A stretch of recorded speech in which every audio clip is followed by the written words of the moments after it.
우리 나쁜 형님께서 보내주신 사연입니다. 안녕하세요, 선율님. 늦어버리고서야 이쪽에 관심을 가진 일반입니다. 사연이라 할 것도 없고 그저 제 마음에 짐을 덜고 싶은 거일지도 모르겠습니다. 저는 2살 어린 동생을 가지고 있었습니다. 벌써부터 뭔지 아시겠죠? 맞습니다. 동생은 게이였습니다. 저는 그리고 게이에 대한 상식이 무지한 그냥 일반 사람이지만 게이를 싫어했죠. 하지만 컴퓨터에서 동생의 카톡을 들어가 보게 됐고 저는 동생이 모르는 남자와 성관계를 맺었다는 사실을 보게 됐고 순간 당황하고 아무 생각도 안 나더라고요. 동생을 어떻게 해야 되나 싶기도 하고 정신이 멍해지기도 하고 결국 바로 동생이 눈치챈 나머지 동생도 저한테 소리를 지르고 그러다가 제가 동생에게 부모님한테 말하지 않으면 내가 말하겠다는 식으로 말이 번져서 동생은 계속 울면서 억울하고 무슨 감정인지 부모님을 불러 모아 억지로 아우팅을 시켰습니다. 말도 못하면서 울먹이며 계속 내가 남자를 좋아한다 이렇게 말했지만 부모님은 이해를 못하셨고 당황하신 것처럼 보였습니다. 저는 거기서 부모님한테 동생이 남자랑 섹스하고 다닌다고 해버렸습니다. 동생은 그 순간 계속 울면서 아빠한테 얘기했지만 부모님은 그냥 동생을 무시하고 현실을 도피해버린 채로 동생은 멘탈이 깨지고 그저 말로 설명하려고 부모님을 붙잡았지만 부모님은 그냥 무시했습니다. 그렇게 저는 동생을 예전처럼 대하지 못했고 오히려 더 최악이었습니다. 동생은 억지로 웃음을 짓는 하루하루를 보냈겠죠. 그리고 동생이 1년이 지나고 17살이 되던 12월 해에 동생은 세상을 떴습니다. 동생이 좋아하던 노래를 이어폰을 꽂고 반복 재생하고 유언장도 없이 부모님과 죄송하단 말과 하염없이 울었을 종이에 묻은 눈물 자국과 너무 슬픈 그림 한 장만을 남기고 갔더라고요. 그 모습을 잊는다는 건 말도 안 됩니다. 저는 3분을 아무 말 없이 동생의 처량한 마지막 모습을 미친 사람처럼 바라보며 가슴이 짓이겨지고 찢어지는 3분 동안 저는 동생에 대한 모든 추억이 나를 올가매고 내가 동생을 죽인 거란 충격 때문에 나도 같이 죽을 것 같았습니다. 하지만 쉽게 못 죽겠더라고요. 이렇게 가슴이 아픈데도 못 죽는데 동생은 어떻게 죽었을까 하는 생각에 내 일상의 모든 생각은 동생으로 엮어지고 그 아이의 모든 순간순간을 기억하고 싶었고 그 아이가 사라진 뒤에야 저는 그 아이를 존중하고 이해하고 싶어졌습니다. 제가 너무 역겹습니다. 손율님에게 이런 말을 하는 제가 저 스스로도 이해가 안 가지만 동생에게 미안해서 살 수가 없습니다. 동생이 죽은 결정적 이유는 협박이었습니다. 같은 반 학급 친구에게 동생은 성관계에 대해서 협박을 받았고 결국 동생은 온갖 괴롭힘을 당했습니다. 인간만도 못한 짓을 했더라고요. 저는 이러면 안 되지만 그 아이들을 찾아가서 죽기 직전까지 보복했습니다. 그로 인해서 전과도 생겼고 저의 일상은 엉망이 됐습니다. 정말 죄송합니다. 내가 한 행동이 너무 역겹습니다. 결국은 나나 그 학교폭력 애들이나 다 똑같은 쓰레기인데 질문도 없습니다. 그저 이 방송을 통해서 저 같은 사람이 있구나 있었으면 늦기 전에 제발 좀 생각 좀 하라고 잘못 쓰신 것 같은데 저 같은 사람이 또 존재하거나 있었으면 지금 방송을 보고 있다면 제발 생각 좀 하라고 나에게 소중한 사람을 잃는 그 느낌은 어떤 고통이 와도 이것보단 힘든 고통이 없다고 매일 심장이 터질 것 같고 감정이 메말랐다 벅차오르고 이런 나 같은 사람이 되지 않았으면 합니다. 이쪽 분들은 이해하지 못한다고 해서 이분들에게 상처를 주고 피해를 주지 말자고 저는 말하고 싶습니다. 정말 죄송합니다, 선율님. 그리고 이런 사연을 들어주셔서 감사합니다. 라고 나쁜 형님께서 보내주셨는데 제가 일단 요 사연을 받고 나서 일단 사연 보내주셔서 감사하다고 그리고 방송의 소개가 순서대로 될 거라고 얘기하면서 다른 사연 내가 될 수 있으면 안 읽고 그냥 대답만 먼저 하거든요. 근데 내가 요거를 그냥 어쩌다 그냥 먼저 읽게 됐어. 그래서 일단 힘내라고 말씀을 드리고 이제 일주일 정도 지나고 오늘 방송이 될 예정이라고 말씀을 드렸거든요. 근데 지금 답변을 보내셨네. 근데 내가 잘 못 봤거든요. 제 사연 방송하셔도 될까요? 제가 우울증이 있어서 저녁에 갑자기 쓰게 된 거라 너무 우울한 내용일까봐 제가 정신이 말짱하지 않아서 다른 분들이 제 사연 듣고 기분 나쁘지 않으셨으면 좋겠어요. 라고 이렇게 먼저 좀 양해의 말씀을 구하셨네요. 어, 그래서 일단은 저는 모든 사연에 대해서 진실 여부에 대해서는 절대 생각을 하지 않아요.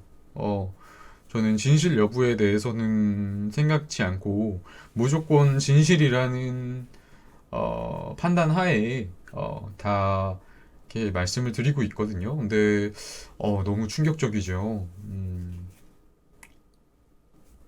우리 나쁜 형님의 나이가 2살 어린 동생이 이제 17살이라고 했고, 그러면 나쁜 형님은 그 당시 때 마찬가지로 어, 같은 미성년자였겠네요.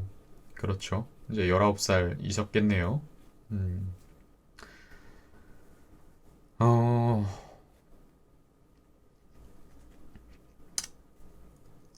그렇죠. 너무너무 동생을 정말 벼랑 끝으로 몬 건 맞아요. 어,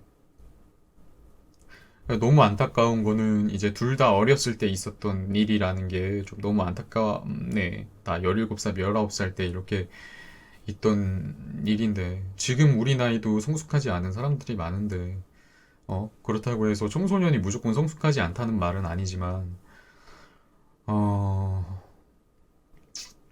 조금만 시간이 지난 후에 차라리 이런 일이 있었으면 이렇게까지는 안 되지 않았을까라는 아쉬움은 너무 남아요. 근데 이미 하늘나라에 가 있는 우리 동생은 물론 그 당시에 너무 외로웠겠지만 부모님한테도 외면받았고 우리 형제한테도 외면받았고 친구들한테는 심지어 괴롭힘을 당했어요.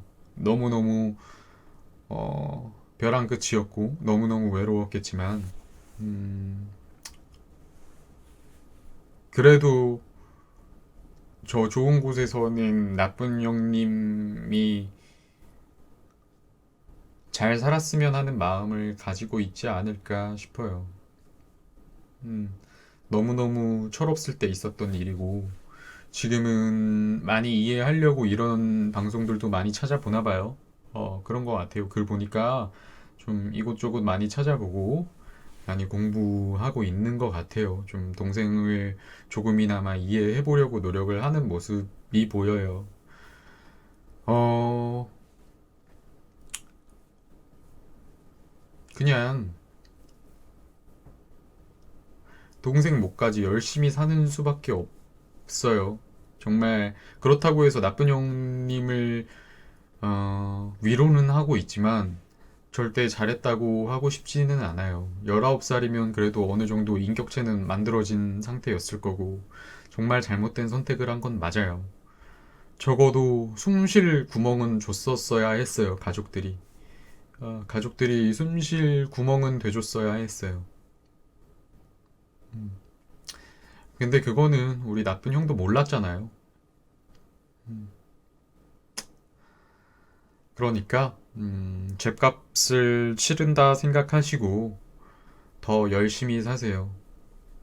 더 열심히 사셔서 우리 동생 같은 나쁜 형님의 동생 같은 친구들 보이면 따뜻한 시선으로 바라봐 주세요. 지금 우울증이 있다고 하시니까 그거에 대한 치료도 잘 받으시고 평생 음, 속죄하는 마음으로 살라고 말씀드리기는 또 뭐하고 아무튼 그냥 그 속죄의 마음을 평생 미안한 마음을 더 열심히 사는 방식으로 갚아 나가세요. 그리고 언젠가 우리 동생을 만나게 되었을 때 언젠가 뭐 수십 년이 지나서 언젠가 동생을 만나게 됐을 때 뭐 사후 세계가 있는지 뭔지는 잘 모르겠지만 언젠가 만나게 되면 꼭 안아줬으면 좋겠어요. 그때의 우리 동생을 만났을 때 정말 부끄러움이 없는 멋있는 사람이 됐으면 좋겠어요. 멋있는 사람으로서 멋있게 그리고 열심히 살다가 동생분을 만나게 됐으면 좋겠어요. 너무너무 서툴었고 너무너무 무지했기에 일어났던 일이에요. 음, 어,